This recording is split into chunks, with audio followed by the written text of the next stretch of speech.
The Sounders have always been at the forefront of MLS and taking things to the next level. How do you expect or anticipate S2 can do the same? Well, in a couple of ways. Number one, I don't think that with the combination of the atmosphere we're going to be able to create at Starfire, especially with the partnership of our supporters and the launch of the Sounders Community Trust, we're able to provide an atmosphere at Starfire which is going to be so important to that winning is learned element to what we're trying to bring to our development system. So it's not just about getting matches and training time, but it's about doing that in a meaningful competition.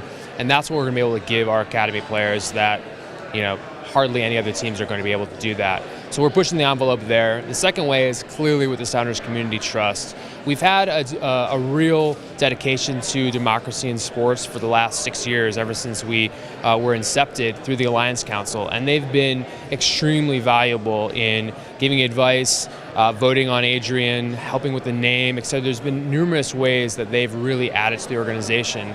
The Sounders Community Trust actually owning 20% of the second team is taking that to the next level. And that's really the unprecedented event that happened today in North American soccer. This doesn't exist anywhere else. And we're so excited to launch that and really interact with our fans across the world and in Puget Sound in a way that's never been able to be done before, allowing them to have input through an elected member on our board of governors that will oversee the second team, as well as giving them the ability to vote on direct key issues around the operation of that second team on an annual basis. Those two ways, absolutely taking this to the next level. I'm really excited to be a part of it.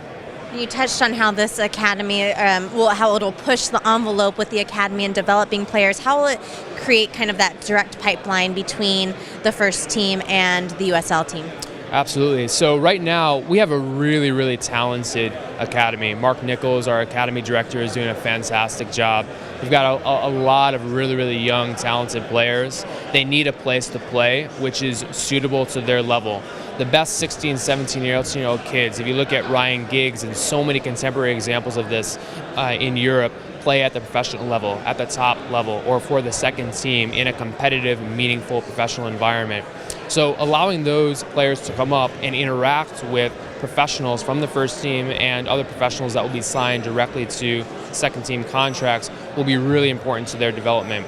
But it's also a bridge to the first team because, as Zach and Ziggy and several people touched on today, we have a deep first team roster with a lot of guys. Sometimes the joke is made that we could field 2 MLS teams with our 30-man roster. So giving guys, whether it be Andy Rose coming back from injury or players like Aaron and Sean, the opportunity to play in a competitive environment to develop as professionals, get fit, and stay sharp when they're called upon for first team duty is equally as important. And S2 sits in the middle of those two things, and that's truly why it's the bridge within our player development system. And then, so a lot of people know, obviously, what Adrian's connection was to the Sounders, and him being the face, the GM of the Sounders. For those that aren't familiar with you, can you just give us a little bit of your background and how you hope to expand this club? Sure. Well, I met Adrian better part of 10 years ago when I was at the University of Washington in graduate school in biology, and a friend of mine and I had started a semi-professional football club called the Seattle Wolves, and Adrian was a mentor in that experience. The idea behind the club was to give young elite youth players the opportunity to play in a professional environment. So very, very similar to S2 bridging the gap between the academy and the first team. We wanted to accomplish that through a standalone organization. We developed this club. We've stayed in touch over the years, and I decided to go into a career in professional sports rather than in biology, which I'm very excited about.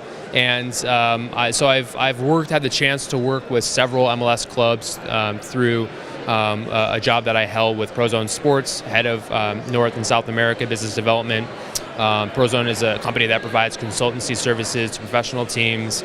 Then I moved to Stats Inc. in Chicago, which really broadened my experience and gave me the opportunity to work with professional sports teams in other leagues, NBA, NFL, MLB, as well as, overseeing the global soccer business for Stats. And then I made a move to sports marketing because I had a real interest in TV media and sort of the that other side of running a soccer club, a sports organization. Until about 2.5 months ago, Adrian gave me a call and said the timing was right, and we've got a perfect project to get you started off here with the Sounders. So really excited to be here.